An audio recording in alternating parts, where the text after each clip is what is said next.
Hello and welcome to Front Row Racing. It's time for session 2 of the Friday night racing.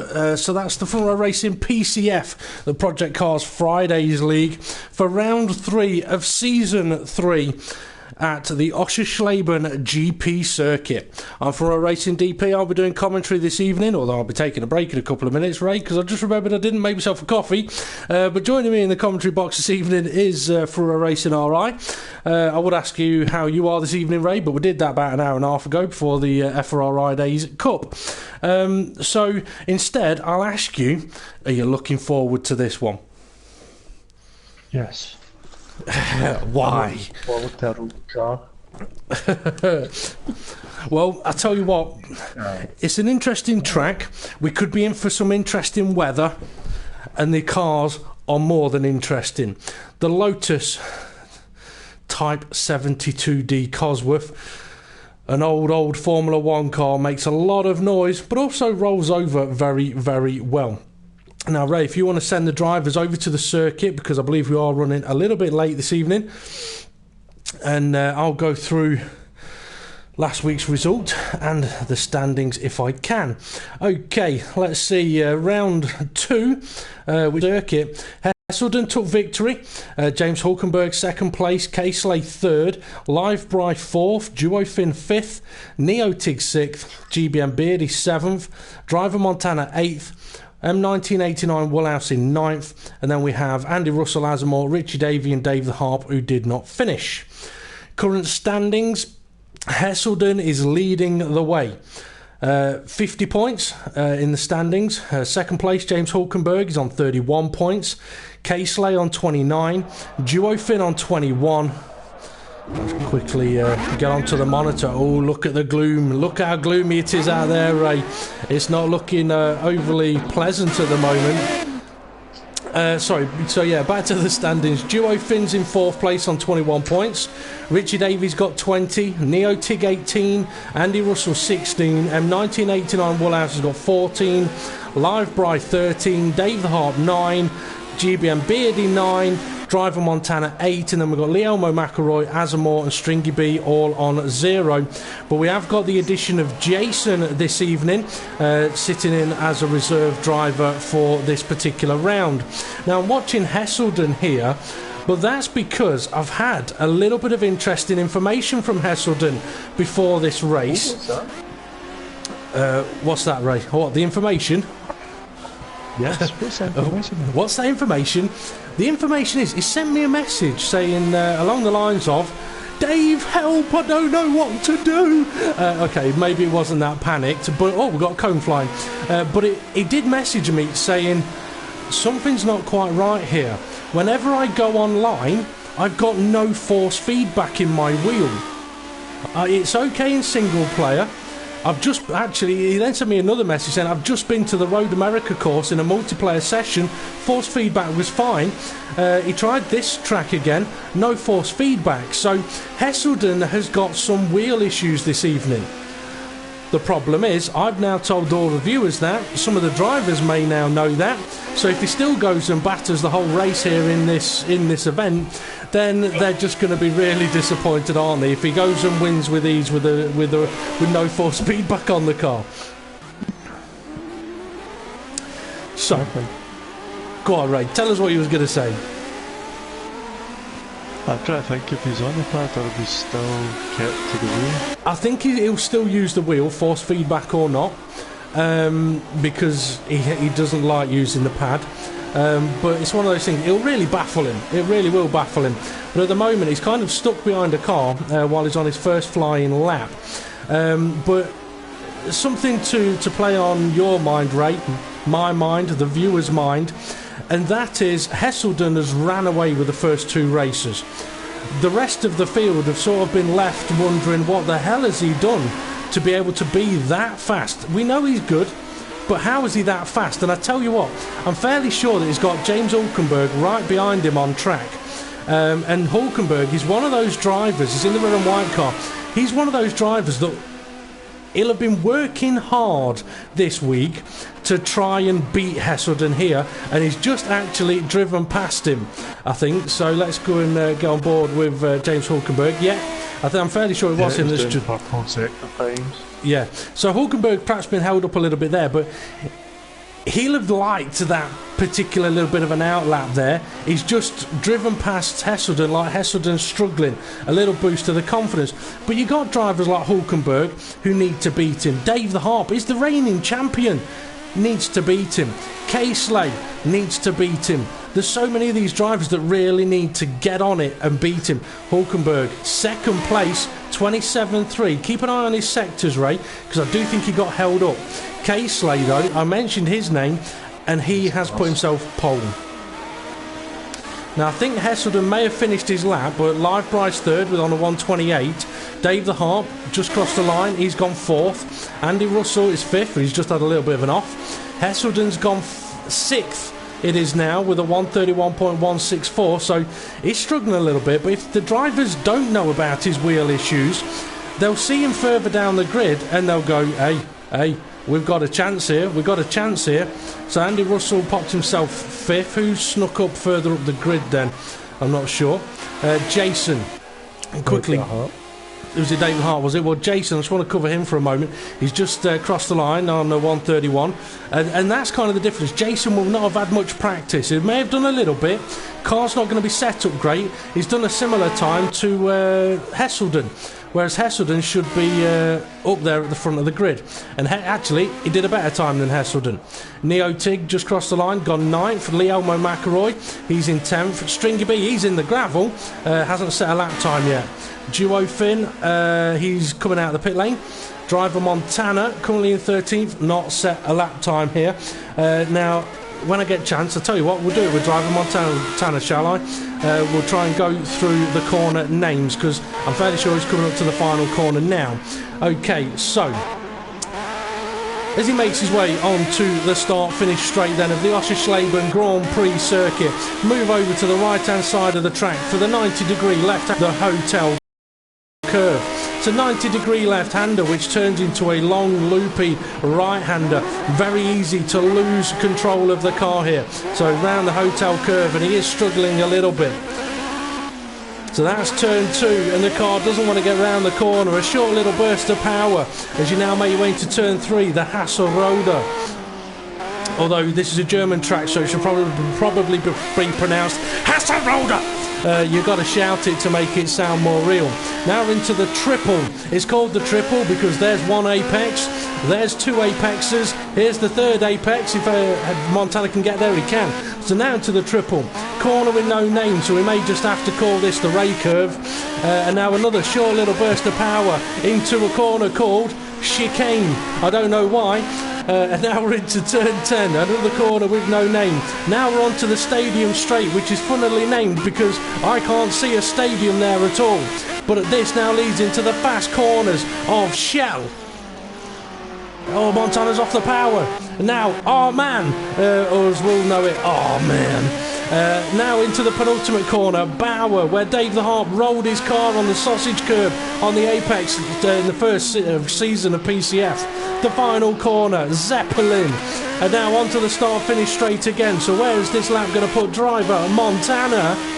It's 9th place with a 130.6. Now, has Hesselden improved on his lap time? Sorry, go on, Ray. Go. James Hulkenberg went first with a 126.6.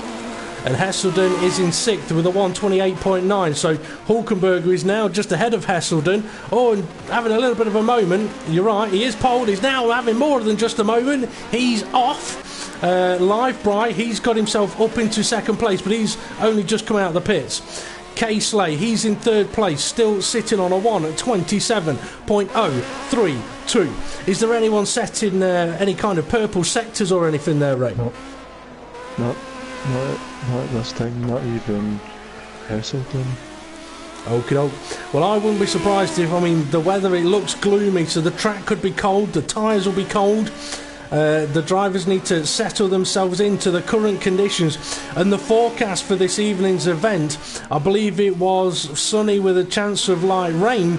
But as we know, in the PCS race last Sunday, there was a similar forecast, but the rain never came. So the drivers this week, they've got to be thinking about, okay, what am I going to do if it rains?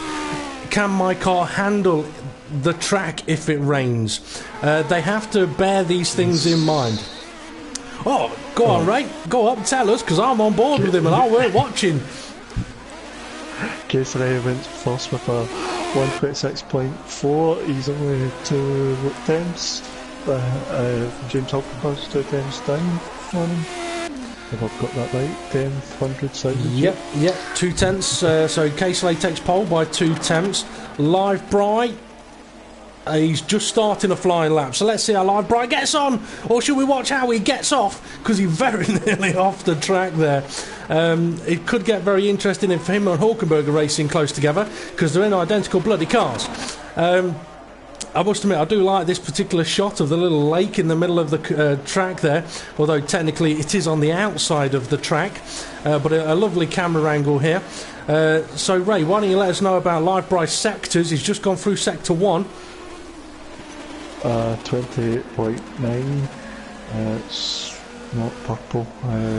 James Hulkenberg's just put a 28.3 ahead of him, so Hulkenberg could be going quicker then. Yeah, he's gone. Two. I think Hulkenberg's just had a bit of an off. Casey's went first. He's had another purple sector 3. So Casey still improving. Oh, Live Bright's had a little bit of an off as well. I think he may have messed this lap. So you say Casey's still improving on his lap times then? Yeah. But he's just coming out of the pits, so he must have gone out of the pits. Well, maybe he finished the lap, was low on fuel, get back to the garage, put some more fuel in. Live Bright, is he going to improve on his lap? No, he is not. Let's see, Casey. Oh no, he did go pole, but it's still it's a 26.4. That's what he went pole with earlier on. So he may have done a better sector 3, but perhaps not a better overall lap. Hulkenberg coming up to the line. Is this to start one or finish one? He's just gone pole position with a 126.416. So it's into the hundredths between himself and Casey. Now as Dave the Harp, he's just gone massively deep at turn 1, the hotel corner, causing some problems for Dave the Harp here. But I tell you what, I mean, Dave the Harp, he'll be coming to this racetrack, and every time he goes round that penultimate corner, it'll be in his mind. Especially when he was rolled over last week in a collision with his good friend or ex-good friend James Hulkenberg. I don't know if they're on speaking terms after that race. But yeah, he did end up on his roof, and I think the worst thing about it was, I mean, I showed for a racing GP the collision last night. And you see the crash happening, you're like, oh, that's quite funny, he's upside down. And then you just hear cars coming, and one of them just absolutely smashes him. And it was quite funny because GP said to me, he says, is there not a reset to track? So I think there is, but Dave didn't have that choice. His car was written off. But he's currently sat in 4th place at the moment. Whereabouts is Hesselden, Ray? What sort of lap time is he on at the moment? He's in 6th place, and it's a 128.9. He's 2.5 seconds behind the leader's time. But I tell you what, him being where he is at the moment is going to have every one of the drivers thinking, hey, we've got a chance. Or they'll be thinking, he'll put a lap in a moment. Okay, Dave the Harp hasn't improved on his lap time. Richie Davey has gone 5th place. He's in the garage. There's Hesselden in 6th. Andy Russell, he's in 7th. Casey, purple for sector. He's pushing it. Oh, car ahead of him just had a bit of an off, and I must admit, I do like how these cars go through some of the corners, clip a bit of curb, and end up on 2 wheels. So let us know if he's purple in sector 2 and 3.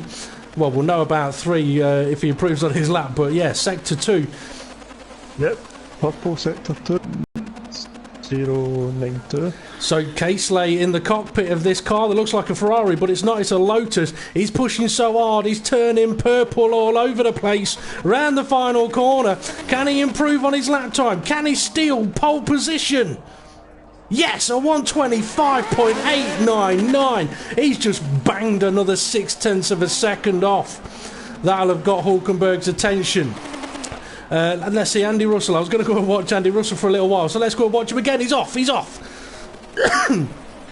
not quite off in the man, but he is definitely off the track there.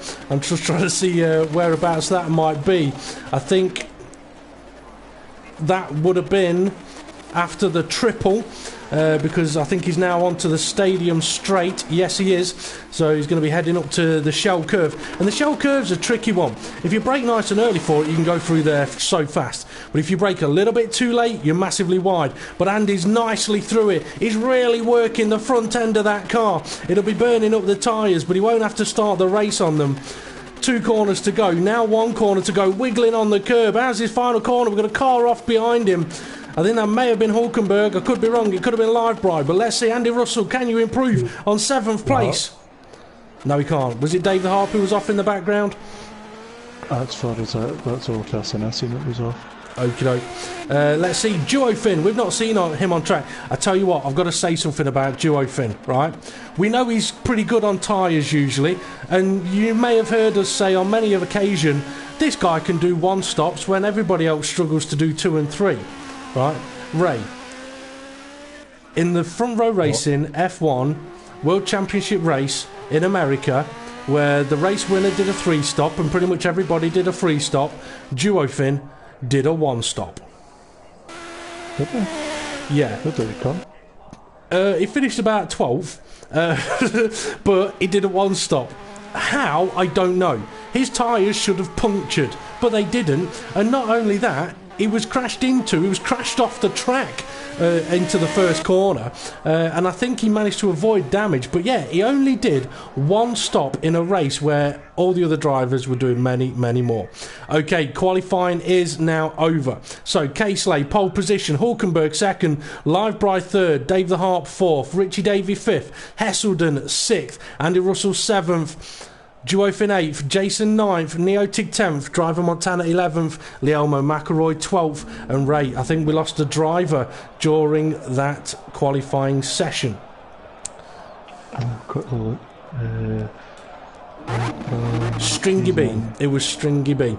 Okay, now we're into a 5-minute warm-up session. This is the time where the drivers, they can get their setup sorted, make any changes they need to, get their strategies sorted.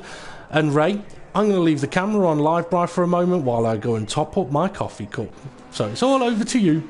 Talk about anything you like. I'm getting Stringy B back in. Well, you can do that. So while Ray gets Stringy B back in, and I tell you what, here's something for the viewers. Now, we've done questions of the day on our from our Racing World Championship World Series stuff. I'm not going to do a question of the day this evening. If you're watching on YouTube and you want to send a message to us and ask us questions, you can. Put at Ray, that's fine. If we can ask the questions and talk about it, we will. But I want to do something a little bit different. And that is, I want you, the viewers, to tell us about the most stupid way you have hurt yourself. So, the funniest, most stupid way you have hurt yourself, tell us. So we can have a chat about it. I've got plenty of ways I've done it. I'm sure Ray's done it himself. So yeah, that's the feature for tonight. Let us know the most stupid way you have hurt yourself. But if it's too rude, we're not going to be able to talk about it. Alright, I'm going to go make a coffee. I'll be back in a few moments. I'm still on Livebright. If you want to take over, Ray. Yeah, I'll get there as soon as I've sent Stringy B an invite. So I sent Stringy B an invite, so we're on Livebright, he said. Let's go, Livebright, where are you?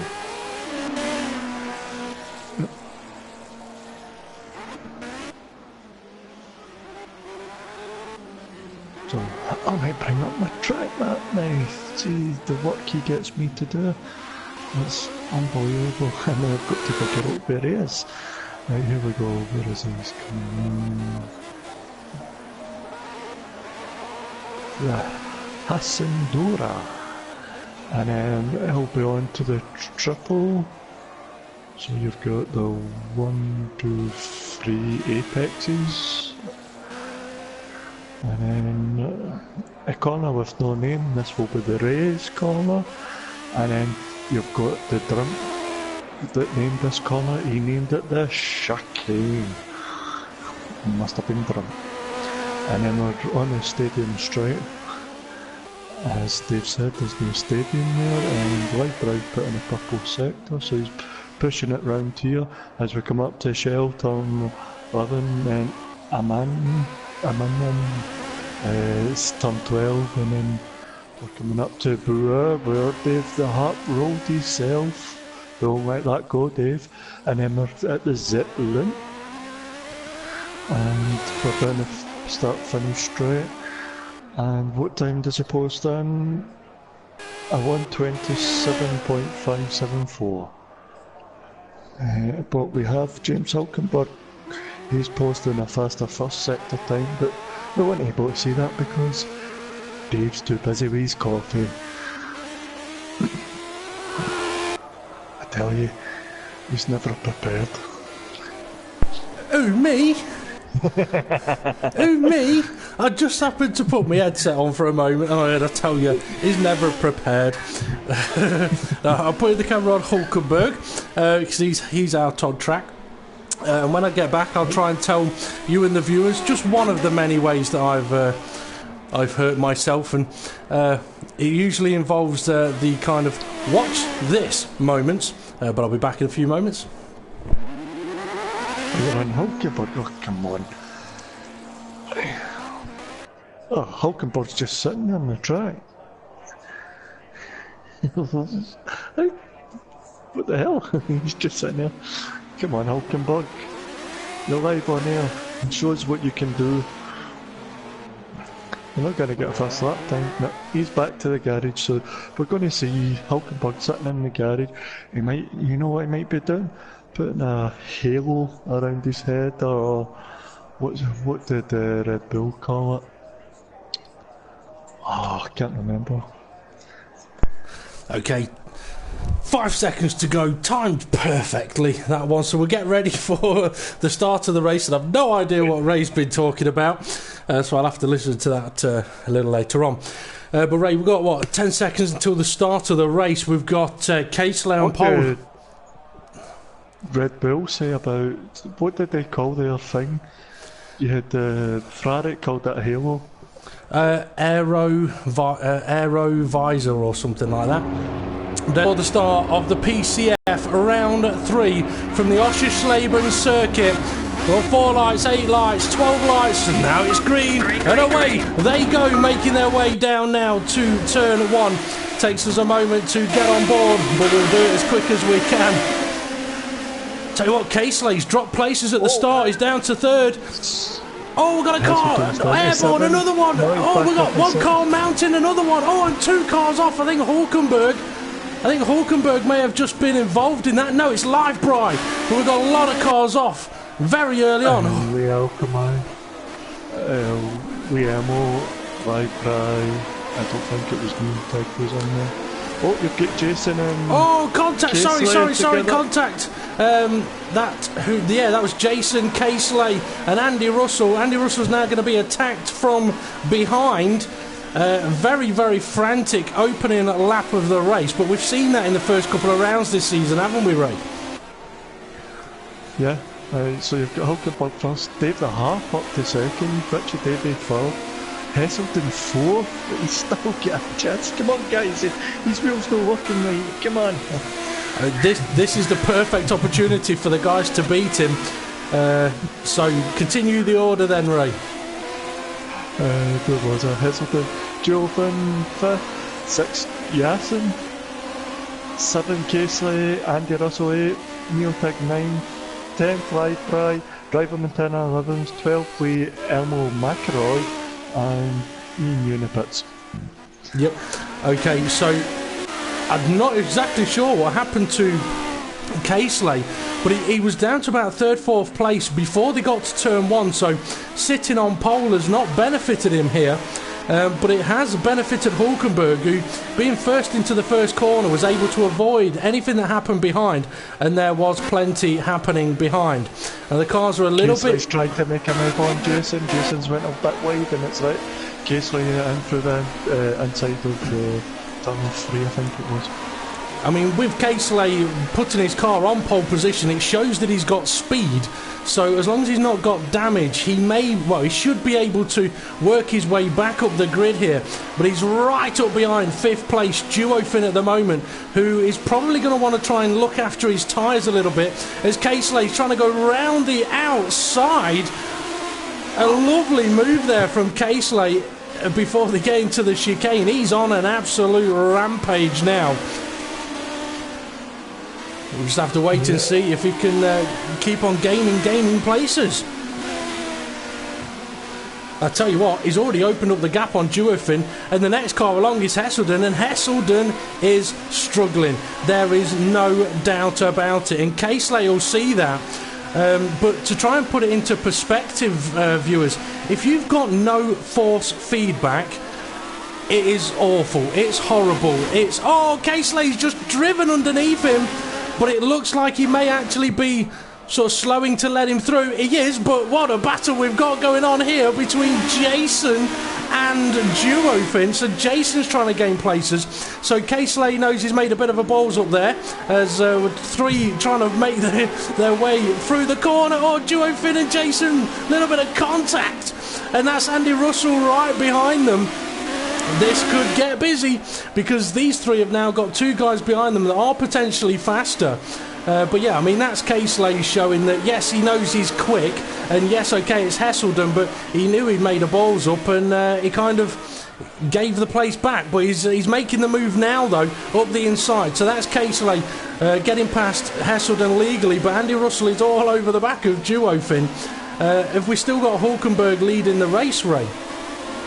Yeah, but Dave the Harp's just put a purple lap time in it, and he's closed it down to 8/10 of a second, so he's pushing Dave the Harp.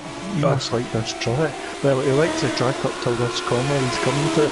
I'll tell you what, Ray, you keep an eye on that battle, because Casey, I think, has just gained another place. He's right behind Andy Russell now, as Hesselden has just got past Duofin. So Duofin is now at the back of this train. Next up for Casey is Andy Russell, and then Jason is slightly ahead of him. And Casey's got a much better line around the final corner. Has he got a decent run? Can he make a move into turn 1? He's going to try. Either that, he's going to try on the exit.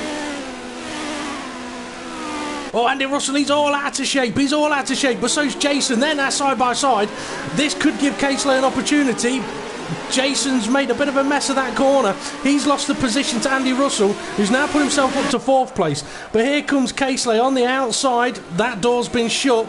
Jason nearly hits the back of Andy Russell, and now he's gone wide. Opens the door again to Casey, who's now up the inside.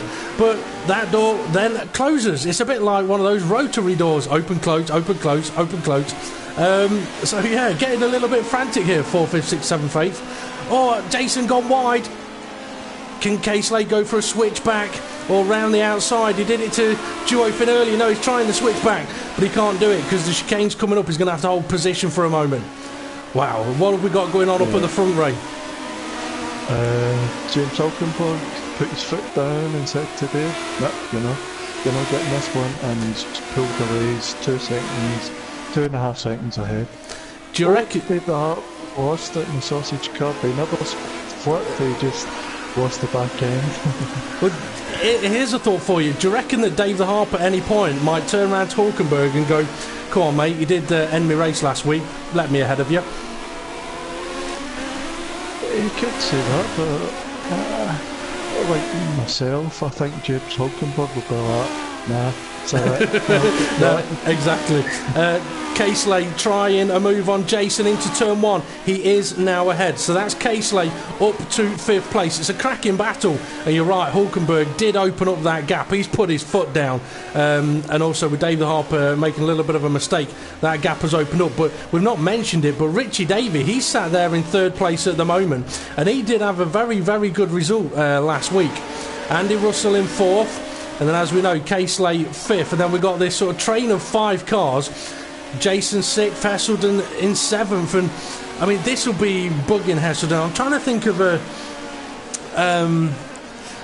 comparison of what it's like to drive without force feedback. Okay, if you're a pad user, it's kind of like saying, okay, drive around this track, but you've got to wear a blindfold. You'll have no idea where you're going. That's what it's like when you're on a wheel with no force feedback, because you're turning that wheel and you have no idea what the car's doing. But Hesselden is making a move on Jason to take 6th place, and he manages to do so. Casely's up right behind Andy Russell. Do you reckon? He's not made the move yet. I think he's waiting for the start-finish straight. He's close. He gets it. He seems to get a traction out of corners here as we go down the start-finish straight. He's took the inside line. But Andy Russell's got speed. He has. He's got good straight line speed, but maybe that's why he's wiggling a lot under braking and also on the traction. But you're right, Casely does seem to have a good run out of that final corner. Potential move. Jason under attack from Neotig. Neotig sort of come out of nowhere to get involved in this fight. He's side by side with Jason at the moment, but Jason's not wanting to give up that position. Neotig may be able to go for a switchback. He's having a look, but Jason's kind of closed the door on that one.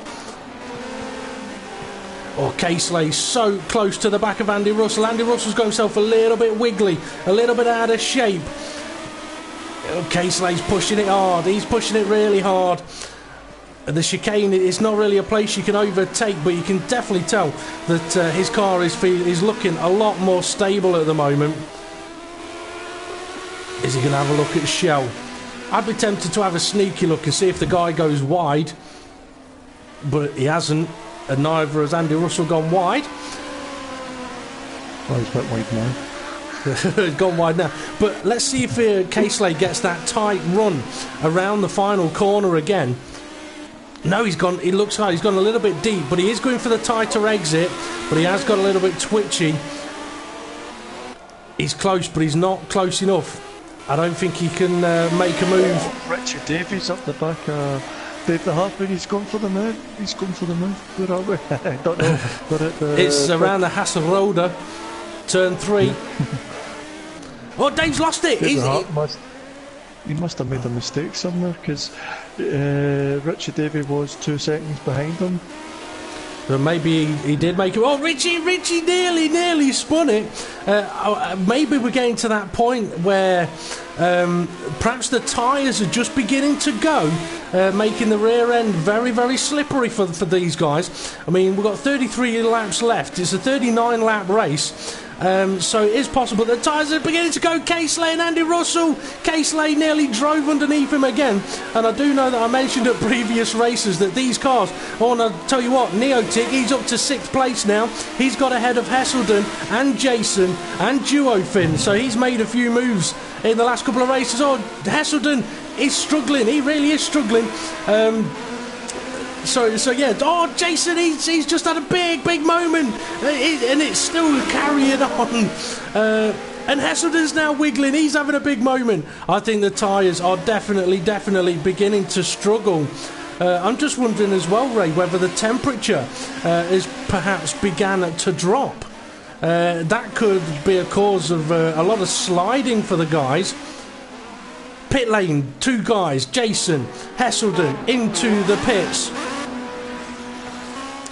So that's interesting. I tell you what, Hesselden being one of the first guys to pits is pretty much unheard of, really, isn't it, Ray? Yeah. I don't think he's ever been the first guy to pit. But we've got Casely all over the back of Andy Russell, and he's trying to push him underneath him. He's slowing down, he's letting Andy Russell go. I think this may be a little bit of frustration from perhaps Casely here, where he knows he's faster and he can brake better into the corners, and perhaps the way that Andy's slowing down for the corners is just catching him out. But once again, Casely showing the respect of, okay, yeah, I've just picked you up, so I'll put you back down, I'll let you keep your position. But this is now letting Neotig begin to catch them up. So Casely, he's been stuck he managed to get past a few cars quite easily, but he's been stuck behind Andy Russell for a while. But here he goes now, side by side, up towards turn 11, the shell curve, and he's ahead. He's going to want to hold it though, because Andy Russell has had very, very good straight line speed. Andy Russell's trying to take a wide entry into the next corner. Excuse me, I'm not sure if it's going to work though. No, so that's Casely up to 4th, but I think if Casely had any chance of winning this race, Andy Russell gone for the pit lane. Yeah, but late. that was so late. Even the late post missed it. Up behind him, he like collected him in the pits. Okay, Joyfin, he's continued on. Driver Montana not too far behind him. Now, Livebright qualified in a fairly decent position, but I'm fairly sure that he was one of the drivers that was spun around in that opening lap. Jason, he's pitted, he's come out in 10th place. Hesselden, he's pitted, he's come out in 11th place. And I tell you what, Ray, we've already had one retirement from the event. Oh, Hulkenberg's got off track. I wonder if he's struggling now. Yeah, I would guess that perhaps the tyres are just being absolutely destroyed around this track. I mean, when you think about it, the tyre wear on these cars has been very, very good at most circuits. But at this track, you've got 1, 2, 3, 4, 5, 6 corners that are really going to punish the left-hand tyres. I mean, turn 2, it's a long sweeping corner. Turn 3, a long sweeping corner. Even the triple is a long sweeping corner. The corner after that is a long sweeping corner. There's a lot of them that will punish the tyres around here, but Hulkenberg is now on his 9th lap on those tyres. Richie Davey and Dave the Harp, they've continued on. Casely, he's coming up towards the pit entry. Is he going for the pit lane? No, he's continuing on. Duo Finn, he's in 5th place. He'll keep going until there's only about 8 laps left, and then he might pit. Okay, Livebright now up to 6th with other people having stopped. Driver Montana is now behind him. Andy Russell is in 8th place. Neotig 9th place, and he's right behind Andy Russell. Jason is in 10th place with Hesselden in 11th. Okay. Driver Montana, he's Hesselden's into... off. Hesselden's off. He's struggling. Yep. Well, this will be a first for him, and I tell you what, I'm fairly sure that Hulkenberg is right behind him on the track. This is something that will make Hulkenberg very, very happy. He might not be able to see him, but he'll probably know that Hesselden's in that position.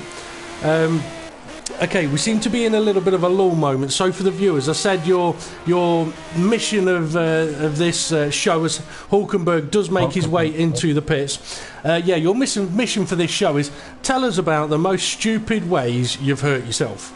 Right, and here's just a couple from me. 2 of them from when I was a young boy. One of them, which was a watch this moment, I'm on my push bike, I'm going down the street, I say to me mates, hey, watch this, I'm going to pull a skid. Banged on the wrong handbrake, and went over the handlebars, smashed my face into the tarmac, and knocked out my 2 front teeth. Dave the Harp is also into the pits. Richie Davey now leading this race, and I can hear Ray chuckling to himself. It's a true... Drew asking, can you say this track's name fast 3 times? Oschersleben fast, Oschersleben fast, Oschersleben fast. Well, just a track name. Well, I had to make it a bit more interesting. Okay, Duo Finn, he's continued on. He's in 4th place. Hulkenberg pitted and has come out in 3rd place. Casely, we can see how much time he's lost. He hasn't pitted yet, and there's Hulkenberg in the background. So Casely now 2nd. He's probably now switching his strategy. Livebright's up to 5th. Where's Dave the Harp? Because he pitted. He's in 6th place. Yeah, and he's got Andy Russell in 7th and Neotig in 8th, and I think Neotig is... Andy's had a moment, can he collect it? Yes, just, but that's now going to put Neotig all over the back of him, and I can see a yellow car behind them, and that's probably going to be Jason. And what the drivers have got to watch out for is the weather forecast as well. Yeah, I mean, that is something definitely to think about. I mean, maybe for someone like Casely or Livebright, or Duofin, they may want to think about going as long as physically possible on the tyres in case the weather turns. Andy Russell, he's off. That's moved Neotig up into 7th place, and it is Jason behind them. Okay, Driver Montana's 10th. Has he got anyone near him? No, not quite. I tell you what, Ray, we've got another retirement, and I tell you what, here's some news for you folks. It was Hesselden, Lielmo McElroy, his race is also over. Hesselden's wheel isn't working, I'll put it politely. Yep, I can imagine what he may have said, but I tell you what, Richie Davey, he's leading this race. He's now on his 11th lap on these tyres, and I wouldn't say he's looking uncomfortable on them either. So he's on for a mission. Casely 2nd place, he's still going, but he's got Hulkenberg all over the back of him. Hulkenberg's on brand new tyres, so Casely may find himself losing a position, but Hulkenberg, he's going to be wondering how is Richie Davey still going at the moment. But not only that, I'm sorry to say, Hesselden, Hulkenberg is going to be sat in that cockpit with a little bit of pee coming out from how much he's giggling that you're no longer in the race. I'm sorry to put it that way, but you've absolutely destroyed these guys in the first 2 races. That they'll be perfectly happy that you've got a few technical problems. They may try and help you. Go on. He's asking, can we go back to Monza? You can if you want. You can go and see if your wheel works. Oh, I'll get some Savlon because I think I've just burnt him. Sorry, that's real cocky. I don't mean that. But no, we're not going back to Monza. I think we've got Nordschleifer soon. Okay. Hulkenberg is up to 2nd place. He has managed to get past Casely. Ray, would you like to let us know what the gap is between Richie Davey, I think we can we see him on the other side of the track? I think that may have been him.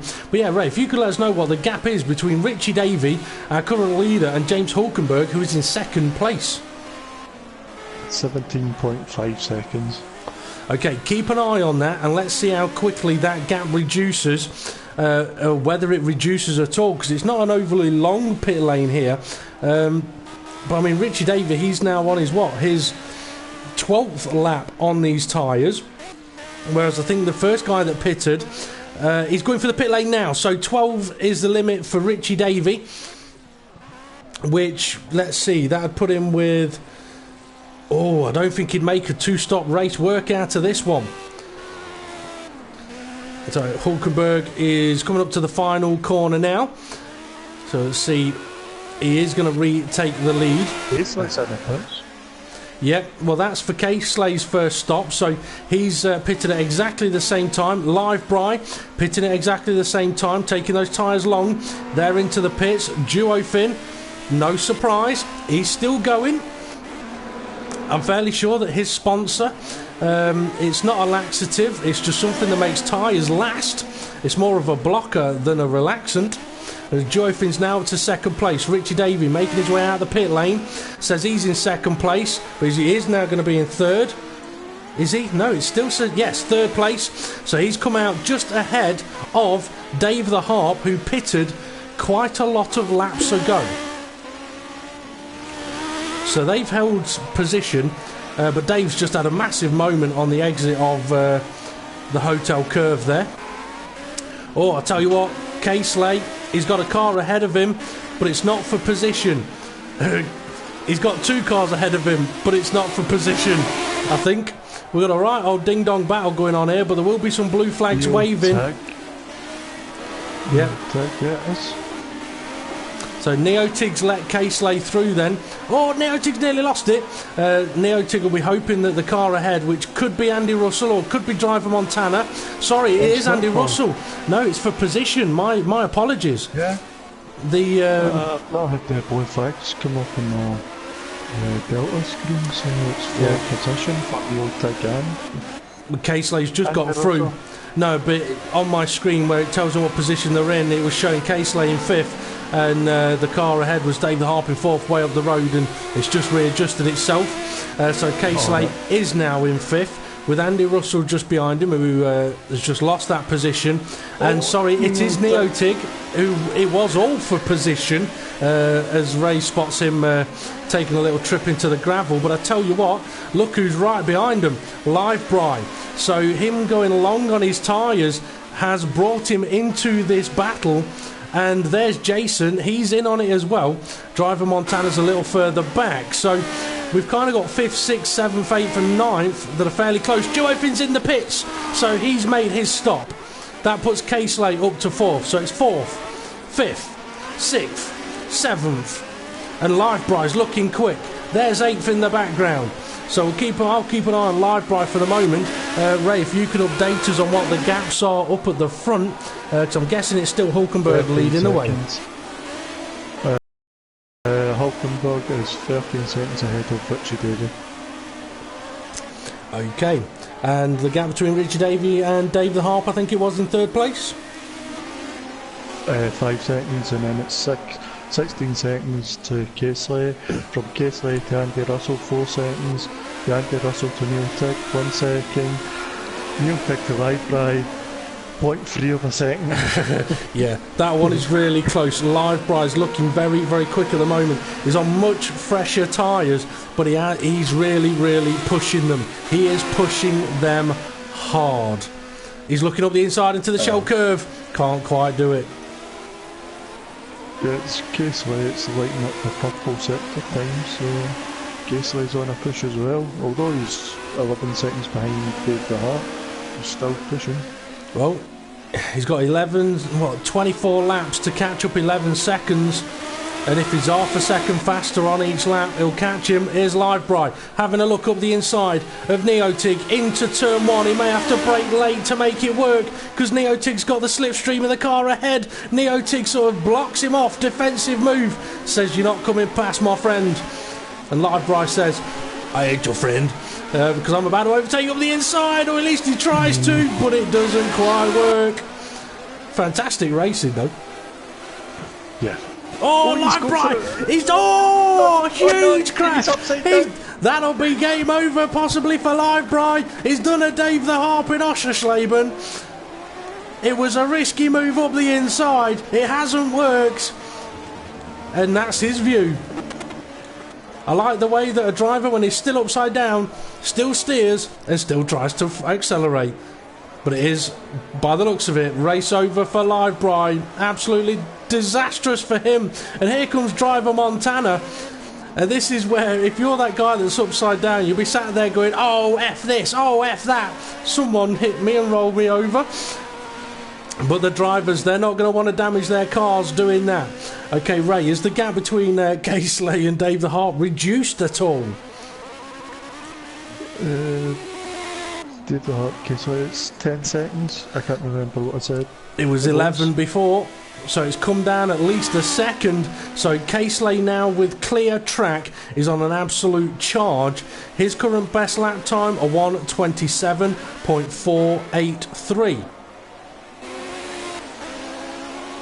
I tell you what do you think's going through Hulkenberg's mind at this point of the race, Ray? He's leading. Looks like he's got a fairly comfortable gap. He's just lapped a car. So how do you think he's going to be feeling about this one? He'll be very cheery. Yeah, you better be ready for it on Sunday. I would not ask him a question. I tell you what, though, I wouldn't be surprised though if Hulkenberg is actually a little bit sort of level-headed and cautious in that cockpit. We've seen it in the PCF and the PCS in previous seasons, and Hesselden will confirm this. You can be leading a race comfortably, and then all of a sudden, it's game over. So, although Hulkenberg's leading, looking comfortable at the moment, I think he will still be fully concentrated and hoping to simply get to the end of the race. Richie Davey, on the other hand, in second place, he's going to be thinking, I wonder if I can catch him. What's that? Between Richie Davey and Dave the Hart. So is Dave catching? So sorry, is Richie catching Hulkenberg, or is Dave catching Richie? Dave's catching Richie. Oh, well, maybe Dave's trying to get a bit of a shift on at the moment, because he will know that K-Slay behind him is catching him up. He looks a little bit far away at the moment, but I'm fairly sure that that gap will still be coming down. See Neotig in 5th place. He's got Duo Finn in 6th right behind him. Potentially the closest fight at the moment. No, the closest fight is Driver Montana and Andy Russell. 7th and 8th place. Switching positions through the corners. Andy Russell's got the inside line into the final. But now... No, he's sideways, oh no, he's backwards, he's very completely sideways, and they both return to track and go for a drag race, but Driver Montana sort of got away slowly on that one to make sure that Andy Russell keeps the position. But I tell you what, behind them on track is the race leader Hulkenberg. Well, a cracking little bit of action there between those guys. Oh, Andy's gone deep at turn Jason. 1. Yeah, Jason's there, but also Hulkenberg is ahead of Jason. Because Hulkenberg lapped Jason not long ago. Oh, I'll tell you what, hang on. Neotig and Duo Finn.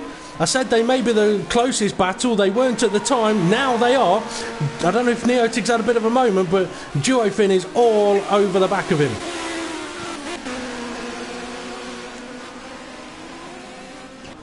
So going into the shell curve, looks like Neotig has settled himself again. I wouldn't be surprised if I go off these guys, they'll end up crashing into each other. So let's go off of these guys. Andy Russell still sitting in 7th place. Driver Montana in 8th. Neotig in the pits. Okay, so Neotig is in the pits, and it is Hulkenberg that is right behind Driver Montana at the moment. I think it is. So the blue flags will be coming out for him. Hulkenberg will not want to be impeded in any way, shape or form here. Oh, but he's concerned about it because he's just gone very, very wide. He will be sitting there going, blue flag, blue flag. And the blue flag has been waved and Driver Montana is out of the way. And for a race leader or anyone that is about to pass a back marker, then they just made their way into the pits.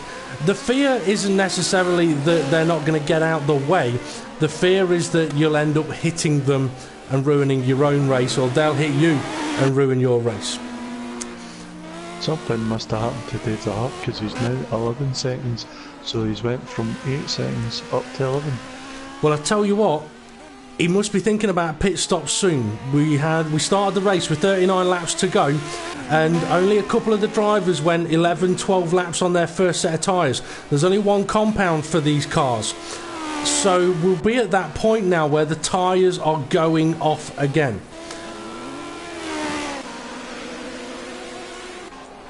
Well, the field is now beginning to spread out a little bit. Was it Neotig you said that... no, Neotig didn't pit. Neotig's got Jason catching him up. It was Driver Montana that pitted, wasn't it? Oh, I'm sure it was Neo. Was it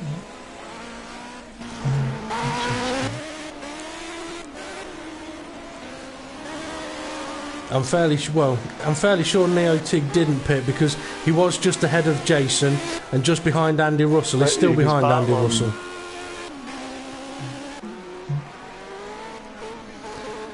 Let's see, Duo Finn. No, you're right. Sorry, you're right. Neotig was battling with Duo Finn. My apologies. I got that one wrong. You were right there, Ray. Neotig did pit, and it's brought him out in between Andy Russell and Jason. I was about to say, I know I've had a cold coffee or two, but come on. That's one of the things when you're doing commentary, you have to get used to cold coffee, don't you? It's Guinness. Oh, well, that's you can't call Guinness cold coffee. You might as well call it flat Coke. That's what it is. That's what it is. Right. Race leader James Hulkenberg into the pits. He's now into second. That is going to become third, may even become fourth. But he's made his second stop of the race. But you know what? I'm fairly sure the clouds are getting a little bit greyer, a little bit duller. And you know it'll be playing on the minds of all of the drivers that there is a possibility that it could rain here at the Oschersleben circuit. See, in that direction, it's not sunny, but it doesn't look like there's any wet weather coming. But I think looking towards the back end of the circuit, it did look a little bit darker, a little bit duller. Yeah, I vote for rain. I like it when the rain comes. It's a wee bit of a mix-up. Because when they start spreading out, that's when... Oh, here's the rain. Let's see what happens. Was you saying that it's raining, or was you just say when it gets mixed up, you go, oh, here's the rain? Oh no, it's not raining, but when the rain comes, the driver's like, oh, here's the rain, and then they've got to think, and then that gives it that extra edge. Oh, it definitely well, it gives it extra edge, it gives it extra danger. I mean, anything can happen when it rains, and not only that. I mean, me and you, we were talking about the weather forecast before we came live on air about the tyre compounds available to these cars. There's only one slick tyre compound, and there's only one wet weather compound. There's no intermediate tyre, so it's a slick tyre or a wet tyre. So in a way, it could be very, very tricky for the drivers to work out whether they might need to stay on the slick tyres in very damp conditions or put the wet tyre on in damp conditions, but they might burn them out. I'll tell you what we have got. We've got Casely third place with James Hulkenberg right behind him.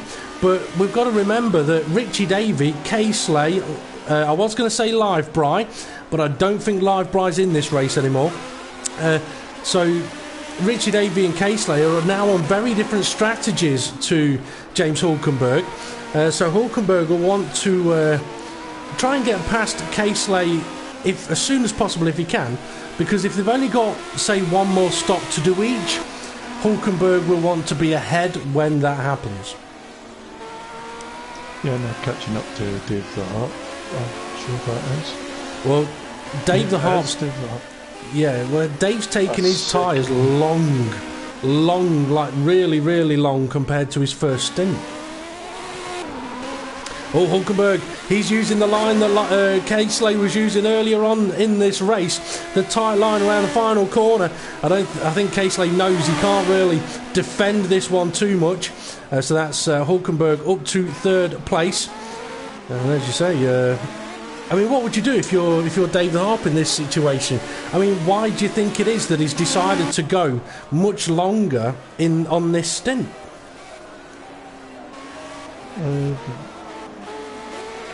I don't know, he's got Richard Davies is closest one, but he's 15 seconds ahead, so what he'll be trying to do is keep Casely behind him, but Casely's only, a second and a half behind, and Casely hasn't pitted, has he? I think I just saw something on my screen. I could be wrong. A little drizzle? I thought I saw a little flash of something. I could be wrong. I think I was wrong. Flasher at the crowd? It might have been. No, it was as they were going into the triple. I thought I saw. It almost looked like a raindrop hitting the curb. But I'm looking closely and I'm not seeing anything as Hulkenberg is all over the back of Dave the Harp. Dave the Harp into the pits.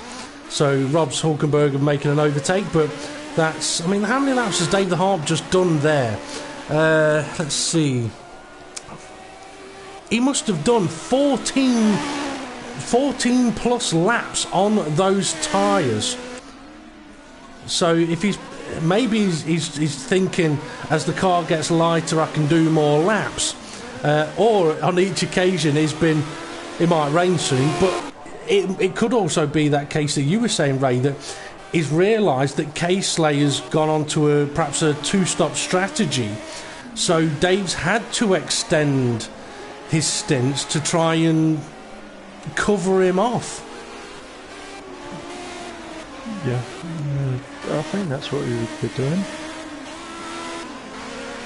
I'm just waiting to see where the light gap hasn't updated on Dave the Hart. Okay. So I don't know whereabouts. I'll just go on to it and see. Well, it's up to 31 seconds behind Casely, so if Casely pits, then Dave the Hart will get third place, I reckon. Quite possibly. Okay, Richie Davey is, again, the leader of the race, as the back marker ahead of him has gone for the pit lane. I don't think Richie's going to pit again until there's probably about 10, 11 laps left of this race. But I tell you what, if Richie can do this with one less stop than Hulkenberg, then they might end up quite close together at the end of this race. I mean, what's the gap between them, Ray? 12.5. Okay, 12.5 seconds, and you said Dave the Harp, who was about 31 seconds behind Caseley a moment ago, and Caseley was not that far behind Dave the Harp when he pitted, say maybe a couple of seconds. So if we say 29 seconds, right? So 29 seconds for a pit stop. The gap between Richie Davey and Hulkenberg at the moment is 12-something seconds. Richie Davey's going to lose 29 seconds when he does a pit stop. That'll put him, 17 seconds behind Hulkenberg. But then Hulkenberg has got another pit stop to do, which will put Hulkenberg 12 seconds behind Richie Davey. So if it works out that way, we could be on for a battle for the lead of this race, with Richie Davey pulling one out of the bag, putting it in the hat and pulling it out again like a magic trick. Well, he needs to watch, because Hulkenberg's down to 10 seconds, so he's catching him quick. Well, this is the thing. Hulkenberg right now would need to close this gap down as much as physically possible, so that if he does do the extra stop and ends up behind him, it's only by a minimal amount. Yeah, he's down to 9.5 seconds, so he's taking, about a sector roughly. Okay, Caseley's in third place. He's got a car attacking him, and I tell you what, it's not fourth place. It's Andy Russell, who is in seventh place and has just unlapped himself on Caseley, and that could be because Andy's on fresher tyres. So that'll bug Caseley a little bit, but he'll know as well that he's taking his tyres long. See, Driver Montana, he's still going in 8th place, not that far behind them. And Jason, he's not far off Driver Montana for a reserve drive, jumping in at the last minute. He's having an absolute blinder. And Jason is the last of the runners. So we have lost, let's see, 4 drivers from the race? Yeah, 4 drivers. Yeah, give me a second, I'll work it out. Well, we know Livebro was one of them. Esselden, Driver Montana. No, Driver's still in. Sorry. Stringy B, Lee Elmo. Yeah, so Stringy B and Lielmo McElroy, they were the first. As Richie Davey, he's now into the pits.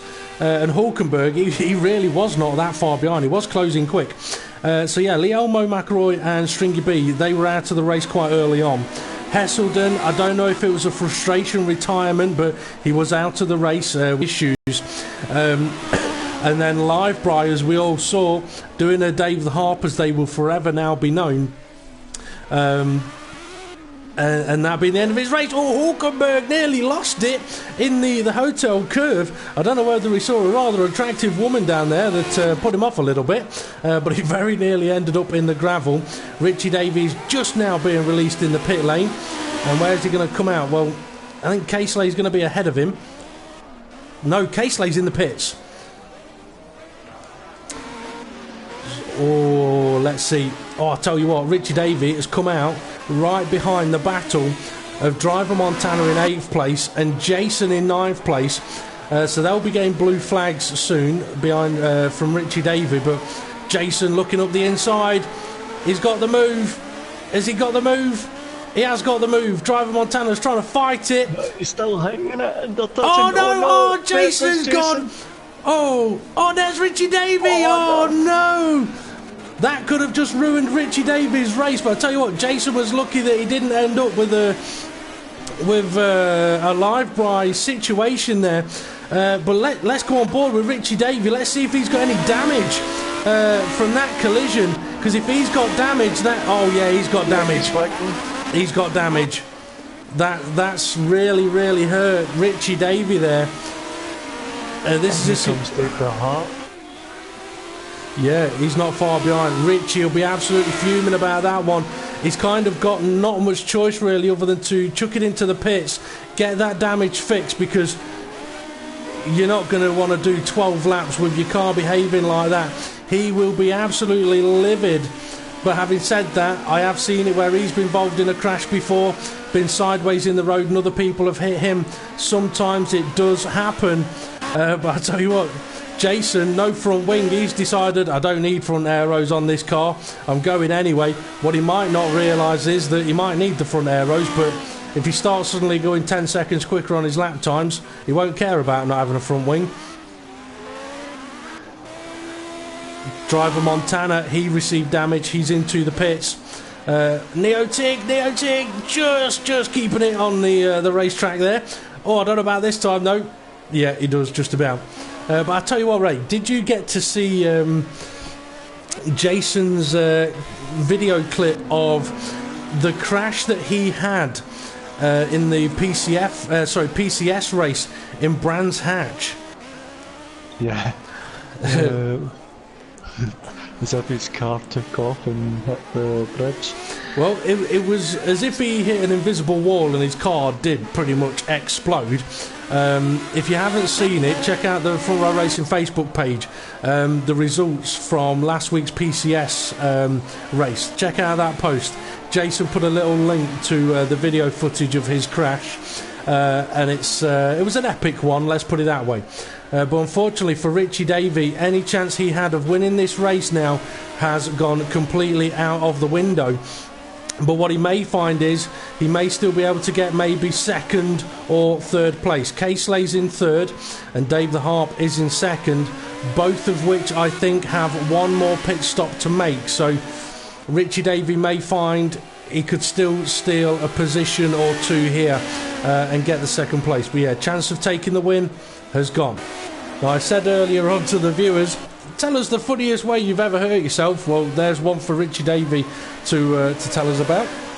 So come on, Ray, why don't you tell us what's the funniest or the most stupid way that you've hurt yourself? Well, it was when I was a young boy. It was when Alan McCoist was a big name in football up here in Scotland. And I was kicking the ball about the house, and I was looking down, I was kicking the ball, and I went straight into the wall. I had an ambulance called for me. Oh dear, oh dear, oh dear. I had a big lump, this massive out my dome, my head, sorry, not my dome, my head, and due to what happened, a heart condition, an ambulance was called straight away. I spent a week in hospital until I don't know. Settled down. A week in hospital for a bump on the head. Well, let's see. That was the most boring week. I can imagine. Now, I could tell you about the time I got a piece of Lego stuck up my nose, or perhaps the time that on a push bike again, my brakes broke. Hulkenberg's off. He's just had a big off into a gravel trap. I think that's Duofin, who may have been a lap down, has managed to unlap himself. But perhaps Hulkenberg maybe pushing a little bit too much there. He'd have been pushing to cover off Richie Davey, but perhaps not knowing that Richie Davey was involved in a rather large crash a couple of laps ago. Let's see, gaps are quite largely spread out now for the drivers. Jason, I wonder if Hulkenberg got a little bit of damage there then, but he is making his way into the pits for his final stop. Now, I said it's not a particularly long pit lane here, but actually it is a very, very long one, excruciatingly painfully long by the looks of it. So where's Dave the Harp?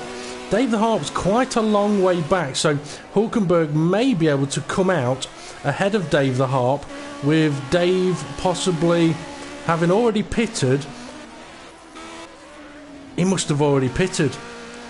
No, he can't have done. He must have another stop to do. I see, looks like Hulkenberg is on the move again. He is. So this could get close into turn 1. It could get very close into turn 1. No, Hulkenberg is already on his way. He's going to flash across the screen any moment. Okay, it was close, but Hulkenberg does come out in the lead. But if Dave the Harp has pitted, we're on for a fight. If he hasn't pitted, Hulkenberg's just going to pull away. How far behind is K-Slay? I tell you what, K-Slay, he's catching Dave the Harp, you know. He's closing in on him.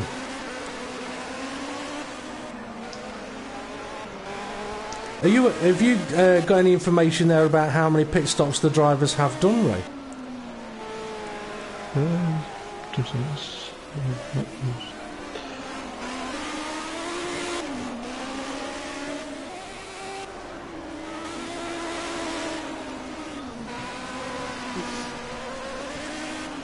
I was mentioning a moment ago, while Ray finds out about the pit lanes, I was mentioning that I could tell you about the time I got Lego stuck up my nose. I could tell you about the time I ended up in hospital because I nearly grazed half my elbow off. I could tell you about the time I put a hole in my lip on a stage. I could tell you about the time that me and my brothers many years ago were playing like head tennis, and what we'd done down the side of the house, we'd got a washing line, tied it to the fence, put it across the driveway, tied it to a drain pipe. That was the top of the net, playing head tennis. We never took the washing line down, did we? I went out on my push bike. So many incidents involved in my push bike. I went out, came back when it was dark, totally forgot that the washing line was there, came steaming into the driveway, caught me right under the chin, does a somersault flat on my face again. Plenty of stories like that. Did you remind me of the push bike one and you going over the handlebars? I had a racer bike, but I converted the handlebars into a mountain bike, so I had the front tyres but the mountain bike handlebars. And I was doing an endo, do you know what endo is? Yeah, endo. So I was doing an endo, so I was coming down the street, slammed on the front brake, slammed it on too much, went over the handlebars, cracked my hip off the road, and I couldn't walk. But know what the worst part was? I landed in the disabled box outside my house and I couldn't walk. So I lay there for half an hour and I tried to drag myself up. Oh, Dave the Harp's in the pits. Yep, Dave the Harp is in the pits. So mildly ironic disabled parking space then. Okay, yeah, Dave just came in. Let's see, Richie Davey. Is Richie Davey going to be able to jump Dave the Harp? Well, it'll be close. 28 seconds behind. He was 28 seconds behind. So it could be close. It could be very close. And I tell you what, Ray, it doesn't. Richard Davies coming round the last corner. Yep. I tell you what, I think it's getting sunnier out on track now, so I think any chance of rain may be disappearing, which will disappoint you. It will disappoint me, and it will disappoint the viewers as well, because we'd have liked a sprinkling of water on the circuit to see how these drivers would have handled these cars in the wet. Let's see, Richie Davey, third place. Dave the Harp is not out of the pit lane yet. Here he comes. There he goes. So it's fourth place for Dave the Harp, but he's now on a brand new set of tyres with Richie Davey not too far ahead, but perhaps too far ahead. Okay, we've got any other battles? 6 seconds ahead. Okay. But Casely is 10 seconds behind James Hulkenberg, with Richie Davey 26 seconds behind. So if Casely pits, he's going to end up at least 4th, maybe 5th. Well, I think if K-Slay pits, he's going to... Well, if he's going to pit, he's going to have to do it fairly damn soon. I'm just looking to see if we've got any battles here. Joy Finn's in 5th place at the moment. Andy Russell, Neil too. I think these... No. I thought they might be just ahead of him, but... yeah, Andy Russell and Neotig, they are fairly close. Andy Russell in 6th place. Neotig in 7th place. Let's see, 8th place is Jason.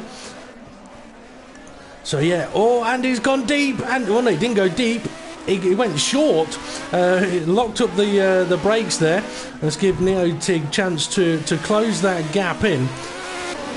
And we've seen these two battle a bit throughout this race, and we're in for the next stage of it. Oh, Neotig's got a good run out of that corner. May have ran a little bit wide, but he's got a good run, but he's not going to be able to really have a go into the triple unless Andy Russell runs a little bit wide. The car's bouncing all over the road. It is very, very bumpy around the triple, and Andy Russell has had a bit of a moment, and Neotig's having a look up the inside. He is now alongside. It's only a short burst to the chicane, but he's got the inside line, and Andy Russell has to concede the position. He's got good straight line speed, so he may try and fight back. I don't want to look at the empty chicane, and he is fighting back. He's up the inside. He's ahead already, and Neotig will not have liked that one. Andy Russell, though, he'll have loved it.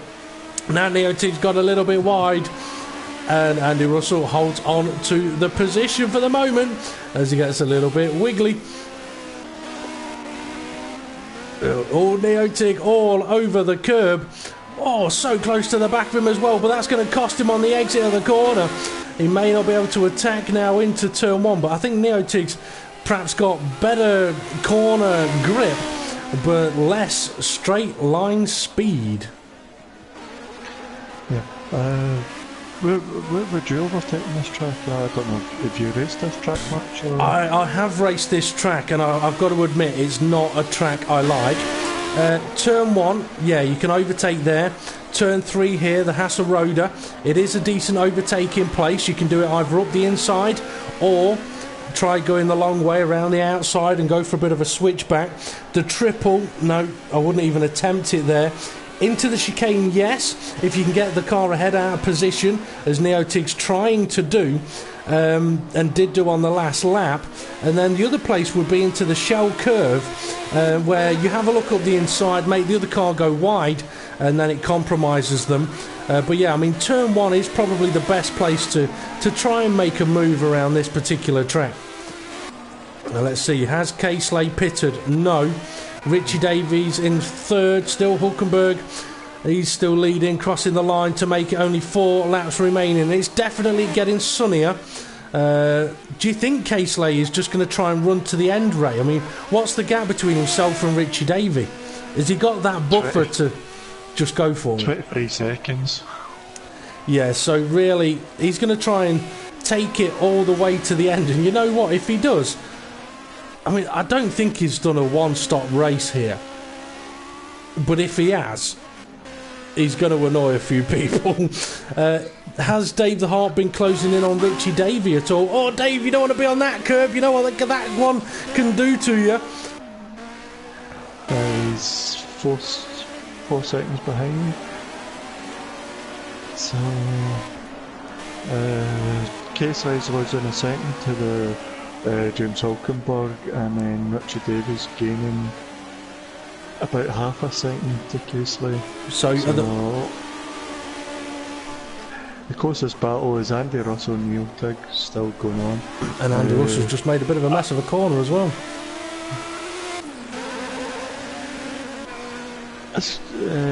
I think K-Slay. Andy's off! Sorry, Andy's off. He made a mess of one corner, made an even bigger mess of the chicane. That puts Neotig up to 6th place. Sorry, Ray, what was you about to say there? I think K-Slay could just keep going. Well, if 4 laps to go. Yeah. 3 laps to go, yeah. And I mean, if he's got a buffer of 20 odd seconds, then he can afford to lose 5, 6, 7, 8 seconds a lap. So as long as his tyres don't absolutely go and he just sits there spinning, he's going to be absolutely loving this one.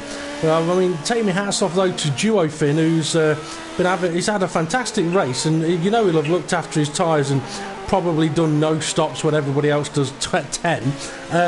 So running in 5th place at the moment, he should be fairly pleased with that one.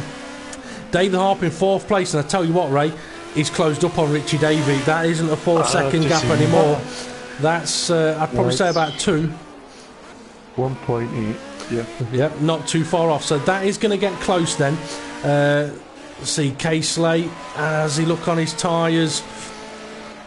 Oh, he's wiggling, he's wiggling. Those tyres have been taking a bit of punishment. Hulkenberg is way out in front now. It would have been interesting to see what Richie could have done without that unfortunate crash. I mean, what can you do? You come round a corner and there's a car pretty much upside down in front of you. Not a lot you can do, but Richie's now going wide. He's got to be careful of Dave the Harp, who is closing in on him. This is a battle not only for points, it's a battle for a podium interview, as Hulkenberg crosses the line to make it only 2 laps remaining, and Dave the Harp is really closing that gap up. You can see the grip between his teeth. No, sorry, it's not a grip. It's not grip between his teeth. It's his smokes. He's got one going. He's toking on it hard as he catches up to the back of Richie Davey. Now, I tell you what, viewers, if you have any questions for whoever our podium sitters may be, feel free to ask them. Put at Ray and comment on them, and if we can, we will ask the drivers when we get to the podium interviews. So come on, Ray, what were you giggling at then? Heselton's just message said, quoting James, "I'll be back in Donington." Well, that's all he can do. It's all he can do. Come on, he's close. Not close enough. Oh, he is now. He's having a look around the outside. Richie's been really pushing these tyres. Now, this is where Dave's taken a wide entry to take a tighter exit to get a better run out of the corner. It's not quite worked. But if Richie's struggling on his tyres a bit, which it looks like he is, then Dave's going to be all over the back of him here. Maybe able to get a better run as they head up towards the shell curve. And there we go, up the inside, a little touch of the wheels, and Dave's off. Dave's cutting the grass. He'll be chuntering about that one. It could be a 4th place finish for him, but Hulkenberg, he's now on to the last lap of the race. So Ray, keep an eye on that battle between Dave the Harp and Richie Davey for me for the moment. I was going to have a quick look at the current position of the drivers. It may change, but Hulkenberg first, Casely second, Richie's third, Dave fourth, Joyfin fifth, Neotig sixth, Andy Russell seventh, Jason eighth, Driver Montana ninth, and let's see, Jason and Driver Montana at least 1 lap down. But for James Hulkenberg, he's going to be absolutely buzzing in that helmet. He'll have to hope he doesn't do a Mansell and lift his arm out of the cockpit to celebrate with the fans, and then find out he runs out of fuel. And that's something we haven't even talked about, Ray, is the possibility of any of the drivers running out of fuel throughout this race. I know, I don't know how long these cars can go. Neither do I didn't look at it. We really should do more research. But I tell you what, Hulkenberg does look like he is celebrating already. He's weaving around the track to say, I've got this one in the bag.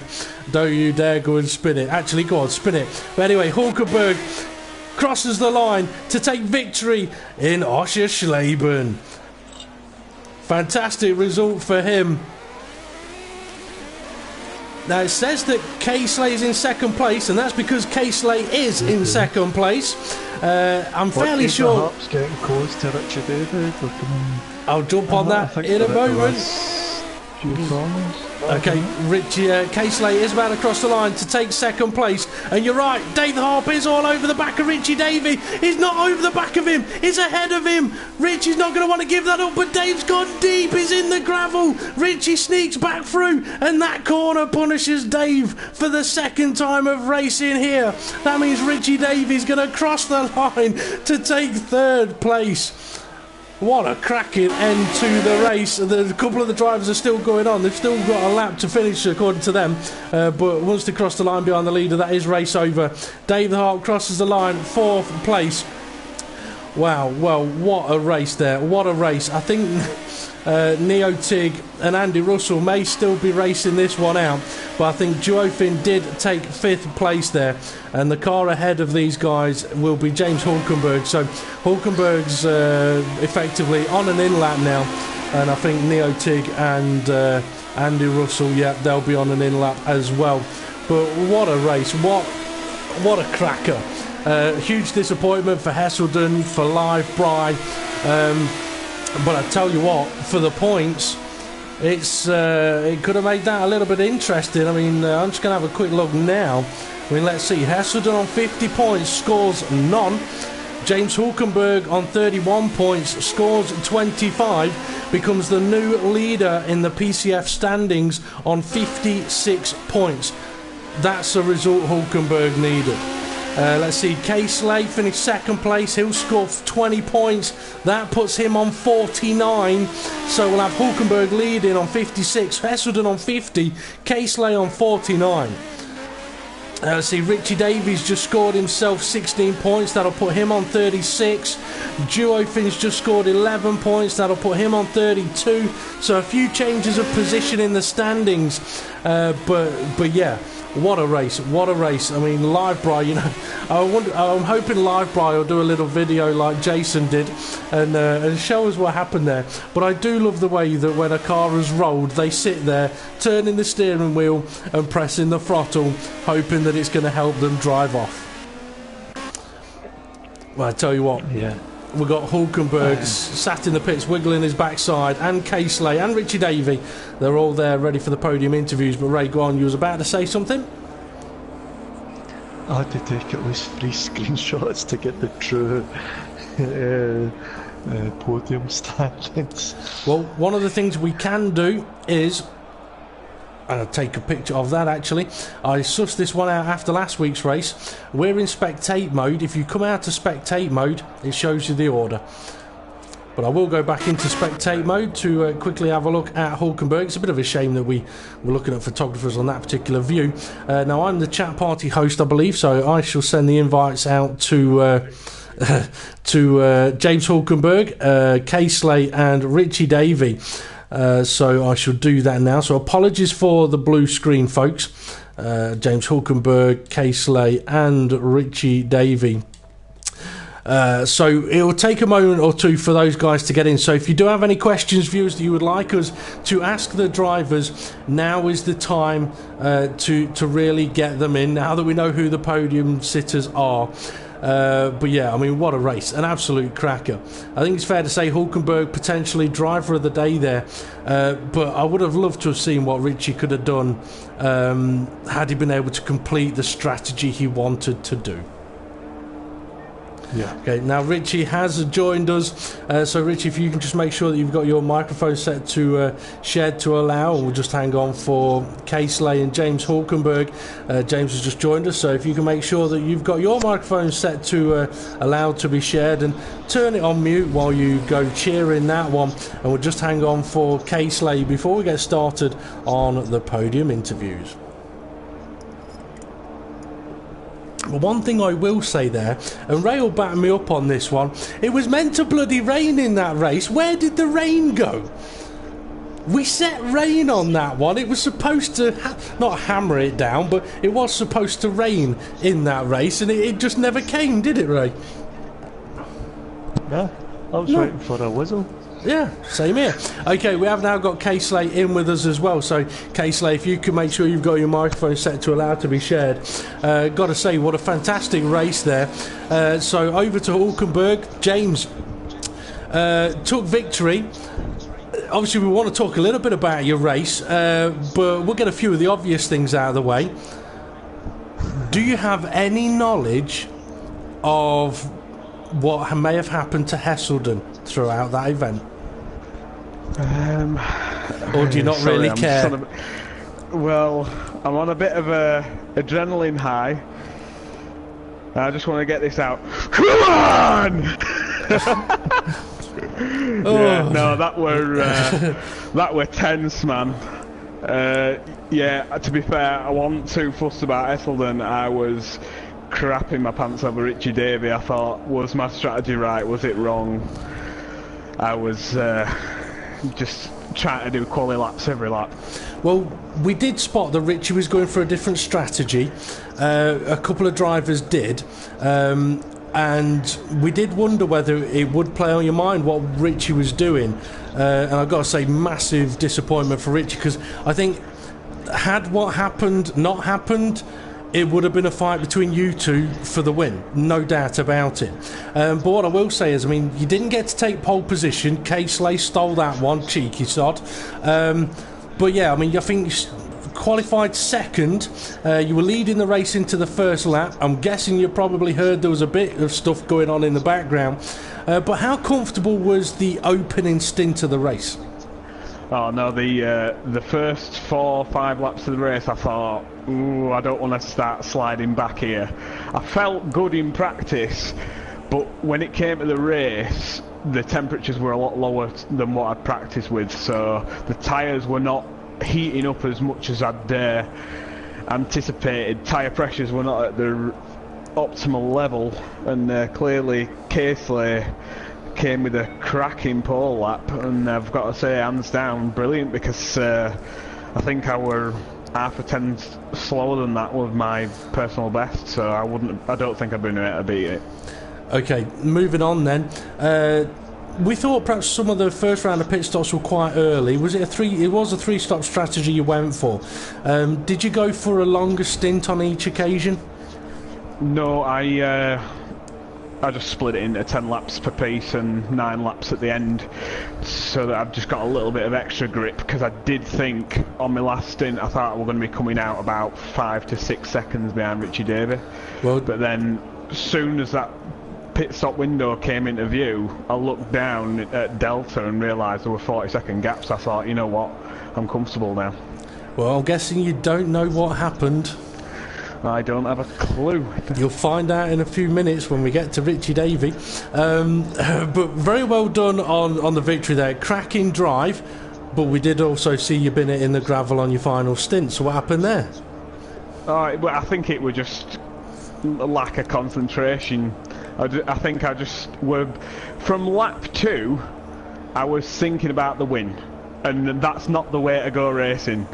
You do put yourself on edge, and it's strange how your mental ability changes from the tyre life you've got. Soon as I put on, I think it was in the middle stint, as soon as I put on a new fresh set of tyres and I was coming up behind people, I was just like, I had all the confidence in the world.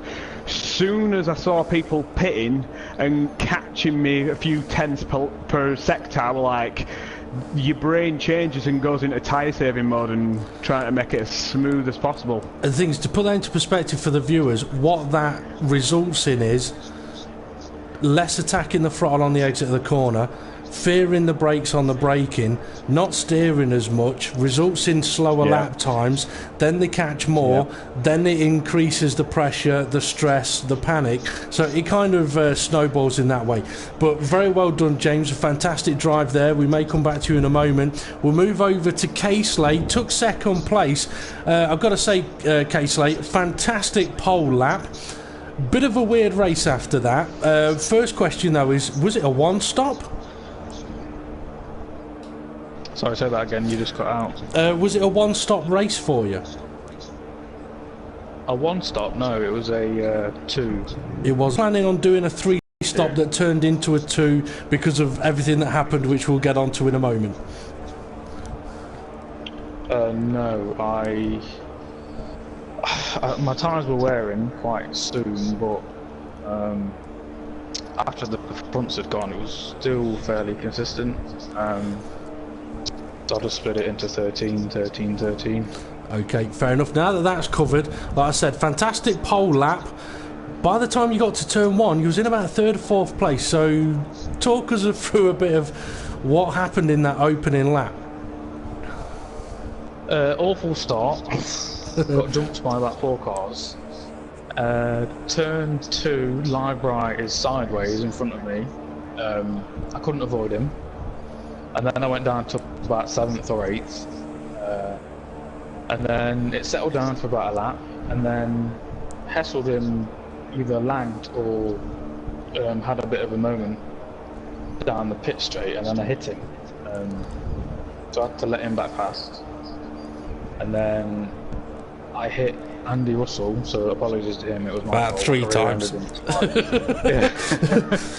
Apologies to him. He broke a bit earlier because he was a lot quicker on the straights. He was mighty fast on the straights. I mean, in that stage of the race, you were gaining places. You had some fantastic laps, some fantastic overtakes. You were going past people fairly comfortable. Literally, it's like you catch up to them within a lap, you were past them. And then you got to Andy Russell, and it was lap after lap after lap after lap. You just seemed stuck behind him. Yeah, I couldn't get past anywhere. I think lap 9 or 10 is when I got my first clean lap in, and I was about 30 seconds off the lead. So, to be honest, to come from there and finish second, I'm grateful, to be honest. Well, it was a fantastic race. I mean, I know the first lap kind of dictated you're not going to win the race, potentially. But what you did throughout the rest of the race, the driving, the overtaking, and also the respectful, I'll give you a shunt, I'll let you carry on. Absolutely fantastic. Yeah, about 4 times. yeah. We caught pretty much every single one of them as well. But yeah, very, very good driving. So very well done on the second place. We'll come back to you in a moment. Apologies, I didn't actually show your car on the camera just then, but we'll come back to you in a moment because I want to get on to Richie Davey, who is no longer is not in the paddock anymore. But I'm hoping you're still there in the chat, Richie. Yo. Hello. I've got to say, there's times where we don't get on, but you know what? Today is one of those days where I probably couldn't feel more disappointed for you because you were having an absolute cracker of a race. Your strategy put you in a position that had James Hulkenberg gaining weight in his car seat, and he was panicking. But we did see what happened, so trying not to swear, what was it like coming round the corner to see a car on its roof and nothing you could do other than ram it?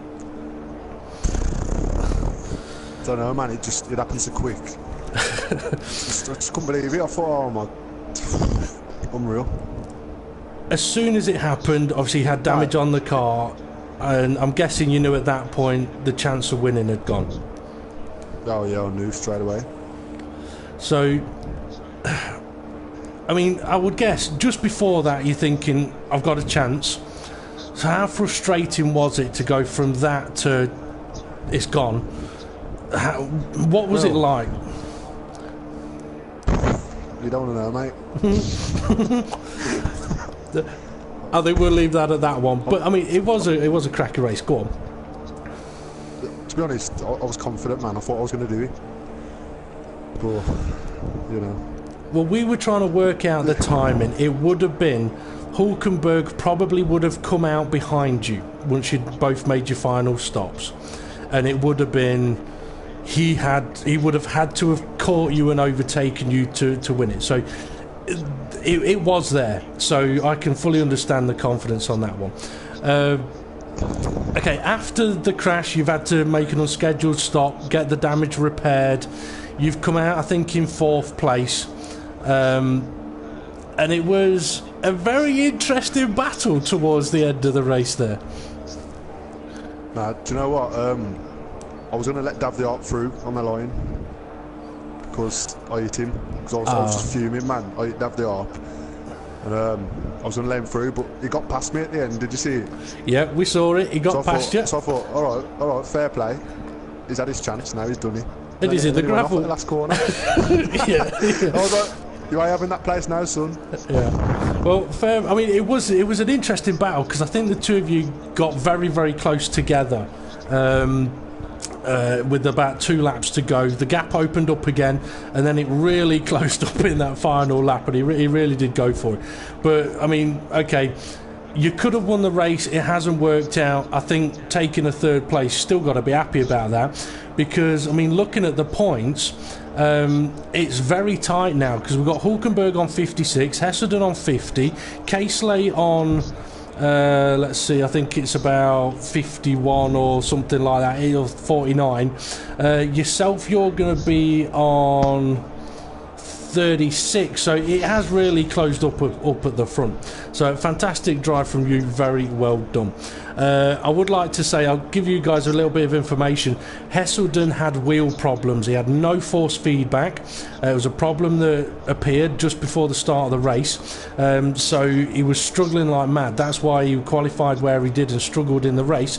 But I'm fairly sure that Hulkenberg couldn't really care less about that one. He's probably already had a message off Hesselden saying well done on the win, and Hulkenberg saying thanks and a bit of a yee-haw. So Ray, do we have any questions from our YouTube viewers for our podium sitters? No, we have Dave the Harp saying well done to Richie Davey.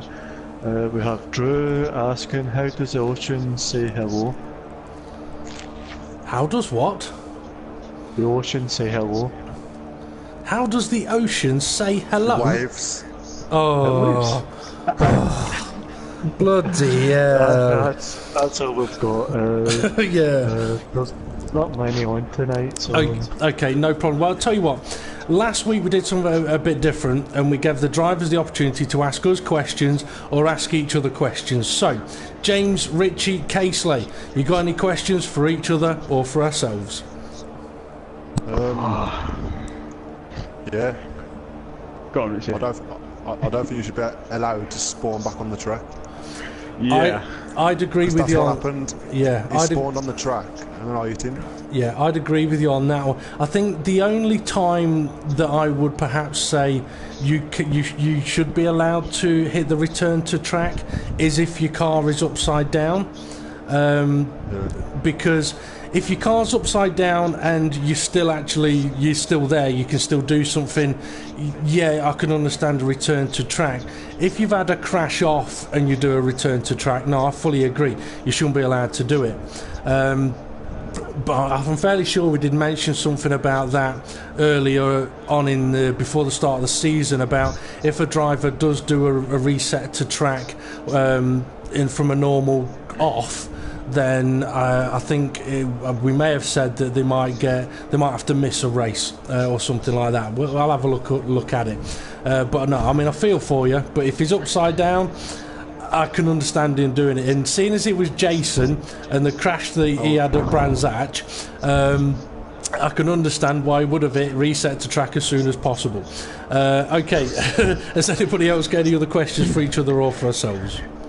Yeah, no, I just want to say I don't like to see other competitors not be able to show their A game, so I'm feeling a bit sorry for Hesselden.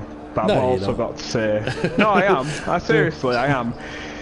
But I've got to say, Richie, you really did push me today. I knew what strategy we were going for, and I did think to myself, "Oh, this is going to be really close." And I were actually looking forward to battle for fast last 5 laps. It was going to be, epic. So next time, maybe.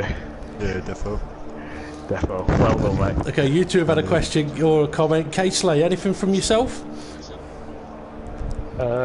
Just apologies to Andy Russell and Hesselden for hitting him, really. That was a bit shocking to me. I wouldn't worry about it. It made for fantastic viewing for us.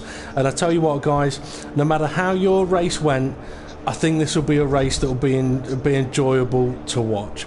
Okay, we're going to bring this to an end then. So next up on the Front Row Racing YouTube channel will be on Sunday for the PCS, the Project Cars Sunday race, and the next that will be at 8:30 p.m. and the next PCF race will be next Friday at 9 p.m. Which I think is at Donington. It's at Donington next week. Next week, which will be a very interesting race, the Donington GP circuit. So, well done to all of the drivers. Congratulations to James Hulkenberg for taking the win, Casely second place, and Richie Davey taking third. Very well done, and thank you very much. Thank you, Ray, for your help and assistance again today, and thank you to all of the viewers for joining us on this Friday evening. We've been From a Racing. This has been the PCF. Thanks for watching, and we'll see you all again soon. See you later, lads. Well done, James. Nah, no worries, man.